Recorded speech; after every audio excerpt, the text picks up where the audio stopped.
United Cooch Behar.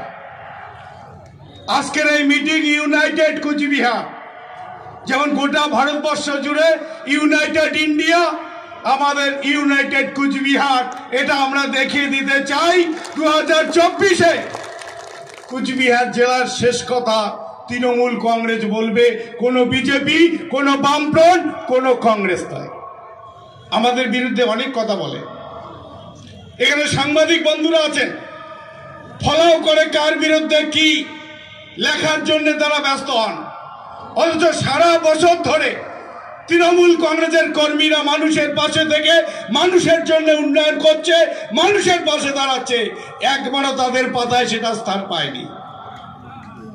তারা চায় তৃণমূল কংগ্রেসের অনৈক্যটা আরো বেশি হোক, ফাটলটা বেশি হোক। কিন্তু একটা কথা মনে রাখবেন, যে তৃণমূল কংগ্রেস লড়াই করে বামফ্রন্টকে এই বাংলা থেকে বাংলা ছাড়া করেছে। 2024 আমাদের কাছে চ্যালেঞ্জ, বিশেষ করে কুচবিহারের মানুষ, এখান থেকে শুরু করে সমস্ত মানুষ। আমরা 2011, 2014, 2016 আমরা কুচবিহার জেলায় শেষ কথা বলেছি। 2019-এ অজানা কারণে হোক আর নিজেদের মধ্যে ভুল বোঝাবুঝির জন্য হোক আমরা লোকসভায় জিততে পারিনি। তার ক্ষতি বিগত 5 বছর ধরে আমাদের কুচবিহারের মানুষকে ভোগ করতে হয়েছে। কি পেয়েছি আমরা কুচবিহারের মানুষ? আমরা একজন সাংসদ, একজন প্রতিমন্ত্রী পেয়েছি। আমরা কোনোদিন দেখলাম না যে আমাদের কুচবিহারের সাংসদ, কুচবিহারের প্রতিমন্ত্রী কোথাও দাঁড়িয়ে 1 কিলোমিটার রাস্তা উদ্বোধন করলেন। দেখিনি। আমরা ওই ছবিতে দেখি, গেটে দেখি, পোস্টারে দেখি, কিন্তু বাস্তব জায়গায় আমরা কোনোদিন দেখিনি। এটা স্বাভাবিক। এ ভুলটা আমাদের কুচবিহারবাসীর ভুল, যে আমরা যদি চোরের হাতে দেশের শাসন বাদ দেই, জেলার শাসন বাদ দেই, কোনো ডাকাতের হাতে, তার থেকে ভালো কাজ পাওয়া আশা করা যায় না।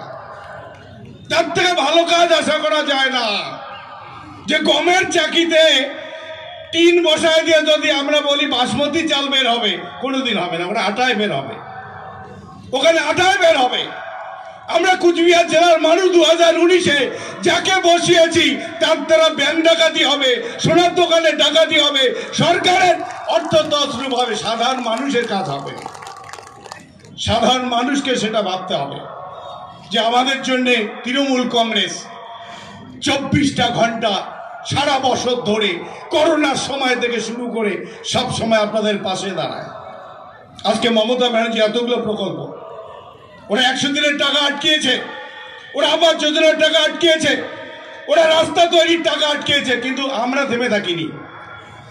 আমরা থেমে থাকিনি।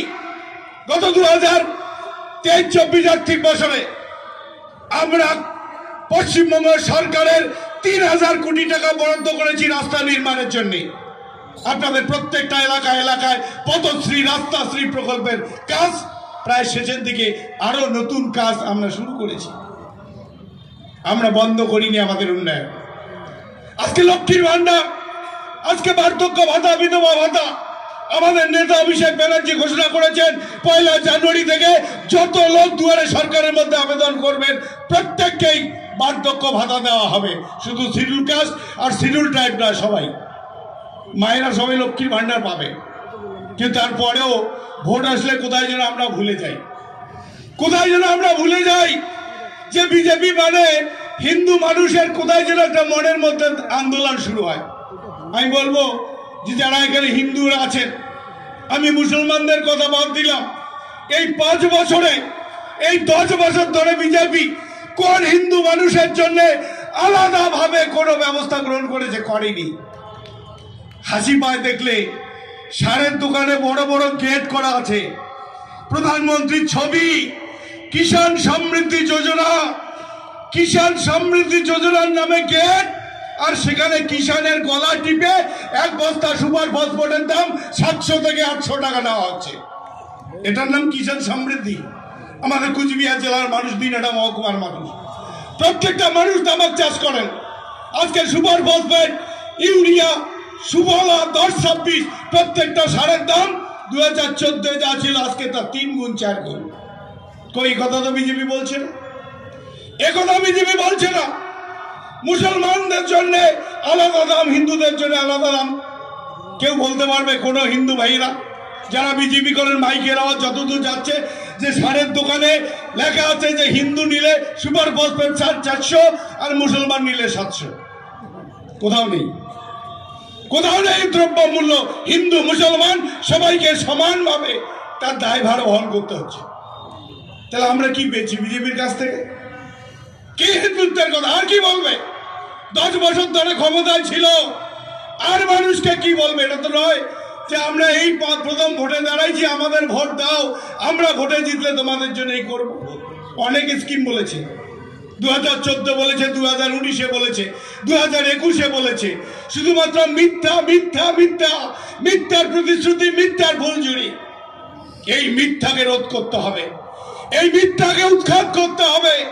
আমাদের মনে রাখতে হবে 2024-এর লড়াইতে আমরা যদি জিততে না পারি, এটাই হবে ভারতবর্ষের শেষ নির্বাচন। কারণ যেভাবে বিজেপি তার ক্ষমতাকে কুক্ষিগত করে, নির্বাচন কমিশন, কোর্ট, বিচার ব্যবস্থাকে নিজেদের করায়ত্ত করতে চাইছে, ফ্যাসিবাদী কায়দায় গোটা শাসন যন্ত্রটাকে আরএসএস এর মধ্যে নিয়ে যেতে চাইছে, তাকে রুখে দিতে গেলে এই 2024-এর লড়াইতে আমাদের জিততে হবে।